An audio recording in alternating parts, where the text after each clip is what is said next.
I thought I'd known fear before. I'd faced it many times. The fear of my brother Esau, the fear of failing my family, of never being enough. But this fear tonight, it was different. Alone, with only the stars above and the cold night air to keep me company, I felt every wrong decision, every mistake weighing down on me. I had tricked my brother, stolen his birthright, deceived my father, and then fled. Now, after all these years, I was supposed to face Esau. Tomorrow, I'd meet the man who'd once vowed to kill me. I couldn't stop thinking about it. What would he say? What would he do? And why was I here, right on the edge of facing everything I ran from? God of my father Abraham, God of my father Isaac, are you really with me? I've been running all my life. You promised to protect me, but here I am, filled with dread. I don't know how to make this right. Then, out of the darkness, I saw him, a figure approaching, silent and steady. I braced myself. Who are you? I asked, but he didn't answer. Instead, he stepped closer. I could feel the weight of his presence. And then, without a word, he lunged at me. It wasn't a fight like any I'd known.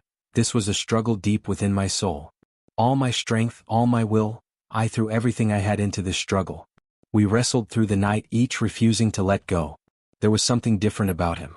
He was strong, almost beyond human strength, and yet he didn't overpower me completely. He let me struggle as if he wanted to see just how far I'd go. With each push and pull, I felt something breaking inside me. The fear, the shame, all those years of running and hiding, it all came out in this fight. I realized that it wasn't just this man I was wrestling, it was everything I'd ever run from. Suddenly he reached down and touched my hip. I felt a sharp, agonizing pain shoot through my leg.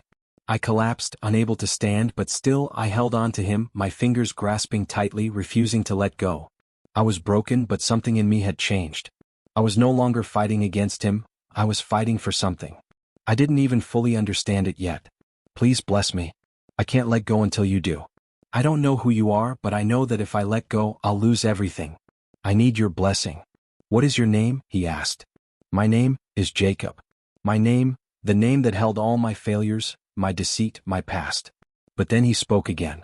Your name shall no longer be Jacob, but Israel, for you have struggled with God and with men, and have prevailed. Israel? I've been given a new name? A new identity? Does this mean I've been forgiven?